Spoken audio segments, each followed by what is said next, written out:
എത്തി എത്തി എത്തി ആളിവിടെ ഉണ്ട്. ഇവിടെ ഉണ്ട്.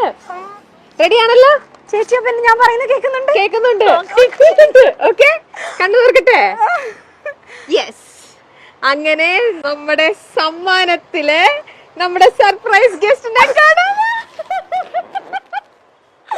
അയ്യോ, ഞാനൊരു മൂച്ചോട്ട്. ഇത് ശരിക്കും പറയുന്നതാണ്.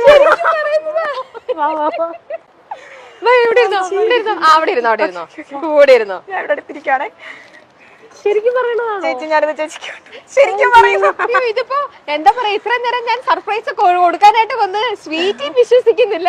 ഇത് കണ്ടു കഴിഞ്ഞപ്പോൾ സാധാരണ എനിക്ക് സോഷ്യൽ മീഡിയയിൽ തെറിവിളി ചീത്തവിളി മാത്രമാണ് കിട്ടിക്കൊടുത്തിരുന്നത്.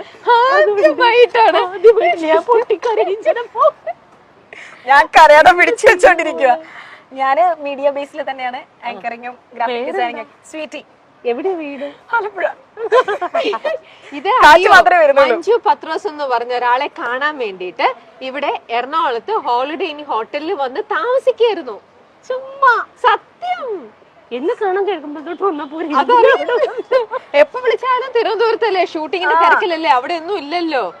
ഇവരോട് പറഞ്ഞിട്ട് തന്നെ കുറച്ചായി. എന്നിട്ട് അവര് കുറെ റിസ്ക് എടുത്തിട്ട് എന്നാലും ഞാൻ പക്ഷെ കാണാൻ പറ്റുമെന്ന് വിചാരിച്ചില്ല. So much. ആക്ച്വലി ഞാനാണ് താങ്ക്സ് പറയേണ്ടത്.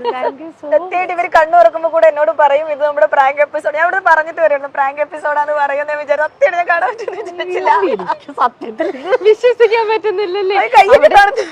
ഇവിടെ ആർട്ടിസ്റ്റും ആരാധികയും തമ്മിലുള്ള കെട്ടിപ്പിടുത്തവും കരച്ചിലും ഇമോഷണൽ ഇതുമാണ് ഇവിടെ വർക്ക്ഔട്ട് ആയിരിക്കണത്. അപ്പയും അമ്മയും മഞ്ജുവിന് വേറൊരു കാര്യം അറിയാം, നമ്മൾ ഇത് ശരിക്കും ജെനുവിൻ ആയിട്ടാണോ പറയണത് നമുക്കും അറിയില്ലല്ലോ. മഞ്ജുവിനെ നമ്മളൊരു പുതിയ പ്രോഗ്രാം സ്റ്റാർട്ട് ചെയ്തതാ, സമ്മാനം എന്ന് പറഞ്ഞിട്ട്. അതിൽ ഇതുപോലെ തന്നെ ആർട്ടിസ്റ്റുകൾക്ക് ഓരോരുത്തർക്കും ഓരോരോ ആർട്ടിസ്റ്റുകളായിരിക്കുമല്ലോ ഇഷ്ടം. അപ്പൊ അവരുടെ ആർട്ടിസ്റ്റുകളെ കാണാനുള്ള ഒരു അവസരം നമ്മളായിട്ട് ഒഴുക്കി കൊടുക്കുന്നു. ത്രൂ മൈൽ സ്റ്റോൺ നമ്മൾ അത് ചെയ്തു കൊടുക്കുന്നു. അപ്പൊ അങ്ങനെ നമ്മൾ ജസ്റ്റ് അപ്രോച്ച് ചെയ്യുമോ? നമ്മളായിട്ടല്ല, ഇവരെ ഇങ്ങനെ ആൾക്കാർ ഇങ്ങനെ അപ്രോച്ച് ചെയ്യുന്നുണ്ട്. നമ്മൾ ഓൾറെഡി ഇതിന്റെ ഒരു പ്രൊമോഷൻ പോയിട്ടുണ്ടായിരുന്നു. സമ്മാനം ഇങ്ങനെ പ്രോഗ്രാം ഉണ്ട്, അപ്പൊ നിങ്ങളുടെ ഇഷ്ടപ്പെട്ട ആരാധകരെ കാണണമെന്നുണ്ടെങ്കിൽ നിങ്ങൾ ഇങ്ങനെ ചെയ്യുമെന്ന് പറഞ്ഞു. അപ്പൊ അങ്ങനെ പക്ഷെ ഇവരിങ്ങനെ പലരും പറയുന്നുണ്ടല്ലോ. ഒരുപാട് പേര് വന്നു കേട്ടോ മഞ്ജു. പക്ഷെ നമുക്ക് അതിനകത്ത് ഇതിൽ ആരൊക്കെ ജെനുവിൻ നമുക്ക് അറിയില്ലല്ലോ.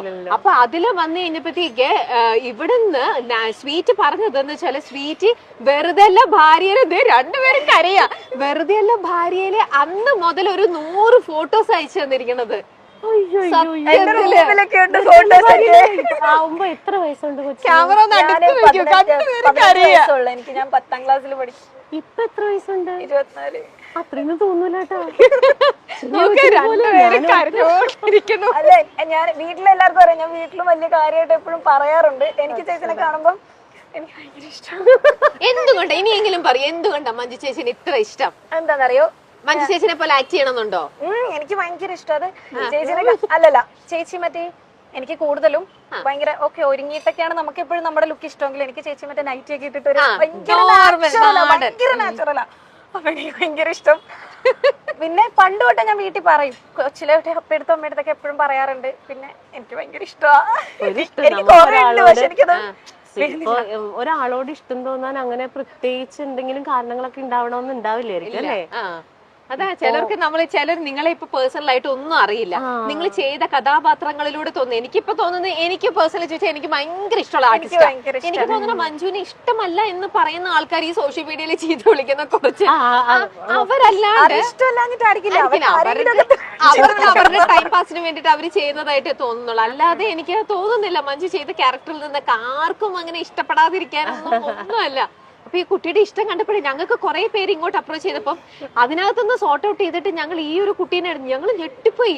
വെറുതെ തുടങ്ങിയ സമയം മുതലുള്ള ഫോട്ടോസ് എല്ലാം കളക്ഷൻസ് പറയുമ്പോഴൊക്കെ എന്റെ വിചാരം എന്താ അറിയോ, ഇപ്പൊ നമ്മളെല്ലാം സോഷ്യൽ മീഡിയയിൽ വർക്ക് ചെയ്യുന്ന ആൾക്കാരാണ്. നമ്മളൊരു പ്രോഗ്രാമിന് വേണ്ടിയിട്ട് കുറെ കാര്യങ്ങള് ഓഡിയൻസ് അറിയാതെ ക്രിയേറ്റ് ചെയ്യൂലേ. അതെ, നിങ്ങൾ ഇതൊക്കെ പറയുമ്പോ ഇത് ചിലപ്പോ ഡ്രാമയാണോ, നമ്മളിങ്ങനെ ചുമ്മാ ഫേക്ക് ചെയ്യുന്നതാണോ? അയ്യോ അല്ലാട്ടോ, 0% പറ്റോ ഇത് നടക്കുമെന്ന് എനിക്ക് അറിയത്തില്ല. പക്ഷെ എന്നാലും ഞാൻ ആദ്യം അപ്രോച്ച് ചെയ്ത് അത് കഴിഞ്ഞിട്ട് ഞാൻ ഭയങ്കര സ്ട്രോങ് ആയിട്ട് പറഞ്ഞു. എന്തായാലും എന്നെ പോലെ ഉള്ളവർ തന്നെ ആയിരിക്കുമല്ലോ ഓരോരുത്തരെ കാണണം എന്ന് പറഞ്ഞ് ഇവരോട് പറയുന്നേ. അപ്പൊ ഞാൻ ഭയങ്കര സ്ട്രോങ് ആയിട്ട് പറഞ്ഞിട്ട് ഞാൻ വീട്ടിലെ അമ്മയോടും പറഞ്ഞു, നമ്മൾ അത്ര ആത്മാർത്ഥമായിട്ട് പറഞ്ഞ എന്തായാലും കാണാൻ പറ്റാണ്ടിരിക്കില്ല. അതിനു വേണ്ടിട്ട് മഞ്ജു ചേച്ചിക്ക് ഒരു ഗിഫ്റ്റ് കൊണ്ടുവന്നിട്ടുണ്ട്. മഞ്ജുവിനുള്ള ഗിഫ്റ്റ് എന്താ ആലപ്പുഴക്കാരുടെ സ്പെഷ്യൽ സ്പെഷ്യൽ.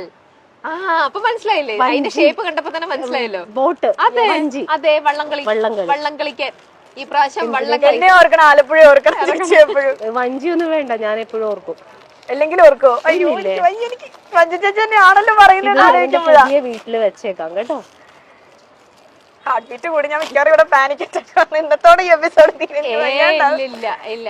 ശരിക്കും പറഞ്ഞാൽ സമ്മാനം ഇങ്ങനെ വലിച്ചു ഇങ്ങനെ എടുക്കണം. ആ ഒരു എക്സൈറ്റ്മെന്റില് പെട്ടെന്ന് കാണണം. ഈ സ്വീറ്റ് ആണെങ്കിൽ എല്ലാ ദിവസവും രാത്രിക്കും മഞ്ജുവിന്റെ പ്രോഗ്രാം കണ്ടിട്ടാ കിടന്നുറങ്ങും. അതറിയോ? എവറി നൈറ്റ് സിംഗിൾ ഓരോ ദിവസം ആ എപ്പിസോഡ് കണ്ടിട്ട് അല്ലേ. വീട്ടില് ഞങ്ങൾ എല്ലാവരും കൂടെ ആണെങ്കിലും എപ്പോഴും എന്തെങ്കിലും ഒക്കെ കാണണല്ലോ.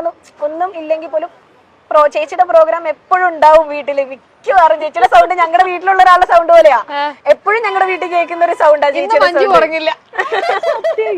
അതായത് ഇപ്പൊ നമ്മളോട് മാക്സിമം എന്താ പറയാ, നന്നായിട്ട് അഭിനയിക്കുന്നുണ്ട്, അല്ലെങ്കിൽ നല്ല ആ പ്രോഗ്രാം നല്ലതാണ്, അല്ലെങ്കിൽ കൂടെയുള്ള ഒരാളെ അന്വേഷിച്ചെന്ന് പറയണം എന്നൊക്കെയാ പറയാറ്. അല്ലാതെ ഇപ്പം വലിയ താരങ്ങളെ സംബന്ധിച്ച് അവർക്ക് ഒരുപാട് ഇത്തരത്തിലുള്ള റിഫ്ലക്ഷൻസ് റിയാക്ഷൻസ് ഒക്കെ കിട്ടും.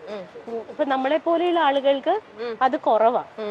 അപ്പൊ ഇങ്ങനെ എനിക്കതാ വിശ്വസിക്കാൻ പറ്റാത്തത്. ഇഷ്ടമാണ്, സ്നേഹമാണെന്നൊക്കെ പറയും, പക്ഷെ നമ്മളെ കാണാൻ ഒരാൾ ഇത്രയും എഫേർട്ട് എടുത്ത് തരും. അതൊക്കെ എന്റെ ലൈഫിൽ ആദ്യത്തെ അനുഭവം. ഞാൻ കൊച്ചിലേക്ക് ഡാൻസ് ഒക്കെ കളിക്കുമായിരുന്നു. അപ്പൊ ഞാൻ ഡാൻസ് കളിക്കുമ്പോ കൂട്ടത്തില് ചില സമയത്തൊക്കെ ഞാൻ അങ്ങനെ കളറിനെ പറ്റി പറയുമല്ല, ഇച്ചിരി കുറച്ച് നിറമുള്ള ആൾക്കാരൊക്കെ വരുമ്പോഴേ ചിലപ്പോങ്കിലും ഞാൻ നന്നായിട്ട് കളിക്കുന്ന ആയിരിക്കും, എനിക്ക് കോൺഫിഡൻസ് ഉണ്ടെങ്കിൽ പോലും കാണാൻ ഇച്ചിരി കൂടെ നിറമുള്ളവരെ ഫ്രണ്ടിൽ നിൽക്കുക അങ്ങനെയൊക്കെ പറയലുണ്ട്. അപ്പൊ നമ്മളെ മാറ്റലുണ്ട്. അപ്പം ചേച്ചിയുടെ ഒക്കെ വീഡിയോസ് ഒക്കെ കാണാൻ നേരം ചേച്ചി ഒരു ഡസ്റ്റി കളറാണ്, പക്ഷെ എന്നാലും അതിലല്ലല്ലോ നമ്മുടെ കോൺഫിഡൻസിലെ ചാലഞ്ചിൽ അങ്ങനെയൊക്കെയാണ് എനിക്ക് തോന്നുന്നത്. ഞാൻ ഫസ്റ്റിലെ തുടങ്ങുന്നത് എനിക്ക് ആദ്യം തുടങ്ങുന്ന ആ സമയത്ത് അത്രയൊക്കെ ഉള്ളൂ ബുദ്ധി. ഒരുപാട് വലിയ ചേച്ചിനെ പറ്റി കുറെ ഒന്നും ആധികാരികമായി അറിഞ്ഞിട്ടുള്ളതൊന്നുമല്ല. ഏറ്റവും ആദ്യം തുടങ്ങുന്നത് ആ ഒരു കുഞ്ഞു കാര്യത്തിൽ അങ്ങനെ സ്റ്റാർട്ട് ചെയ്യുന്നത്.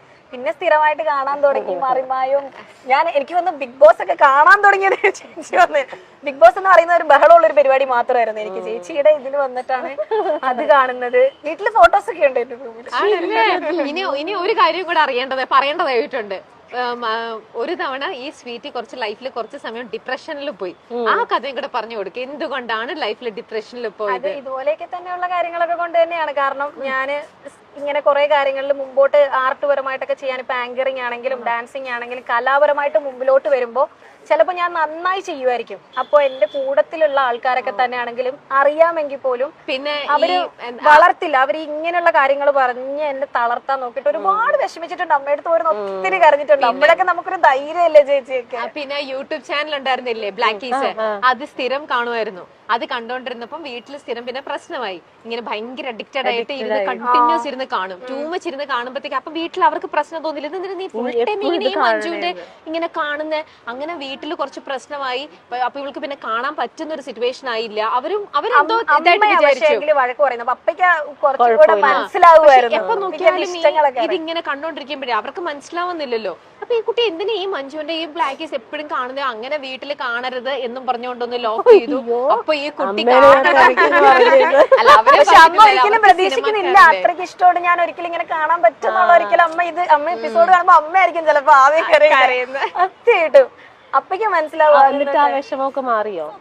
ഞാനിപ്പോ ആറടുത്ത് ഇരിക്കുന്നതെന്ന് അതല്ല, മറ്റേ ലൈഫിൽ ഒരു സ്റ്റേജിൽ ഒരു ഡിപ്രഷൻ ഒക്കെ തോന്നി എന്ന് പറയില്ല, അതൊക്കെ മാറിയില്ലേ? അതൊക്കെ മാറ്റണം.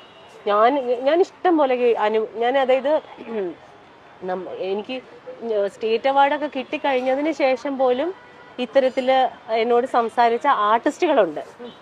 നമ്മുടെ കൂടെ തന്നെ വർക്ക് ചെയ്യുന്നവർ പോലും ഇങ്ങനെ കളറിന്റെയും അല്ലെങ്കിൽ വണ്ണത്തിന്റെ ഒക്കെ കാര്യങ്ങൾ ഇപ്പൊ ഞാൻ അതിനെക്കുറിച്ച് അധികം സംസാരിക്കാറില്ല. എന്തെങ്കിലും ഒരു മാറ്റർ വരുമ്പോൾ മാത്രമേ സംസാരിക്കാറുള്ളൂ. സംസാരിച്ച ആളുകളുണ്ട്. പക്ഷെ അത് പ്രൂവ് ചെയ്യേണ്ട കടമ എന്റെയാണ്. അതല്ല കാര്യമെന്ന് പ്രൂവ് ചെയ്യേണ്ടത് എന്റെ കടമയാണ്. അതുകൊണ്ട് ഇപ്പൊ അങ്ങനെ ആരെങ്കിലും വിഷമിപ്പിക്കാൻ വന്നിട്ടുണ്ടെങ്കിൽ നിനക്കപ്പുറം ഞാൻ കിടക്കുമെന്ന് സ്വയമെങ്കിലും പറയണം കേട്ടാ. നിനക്കപ്പുറമാണ് എന്റെ സ്ഥാനം, നീ എനിക്ക് ഒന്നുമല്ല എന്ന് പറയാം. ഞാൻ ചേച്ചിനെ കണ്ടു. അതെ, അത് മാത്രല്ല ഈ പറഞ്ഞ വലിയൊരു അത് ചിലപ്പോ ഇപ്പൊ ഈ സ്വീറ്റിക്ക് അതിന്റെ ഇമ്പോർട്ടൻസ് എത്രത്തോളം മനസ്സിലായി എന്ന് എനിക്ക് പറയില്ല. പക്ഷെ ടേക്ക് ദാറ്റ് വേർഡ്, ആ പറഞ്ഞത് ഭയങ്കര സത്യമുള്ള വാക്കുകളാണ്. സത്യമാണ്. നമ്മൾ മനസ്സിൽ വിചാരിച്ചിട്ടുണ്ടെങ്കിൽ നമ്മൾ ജയിച്ചിരിക്കും.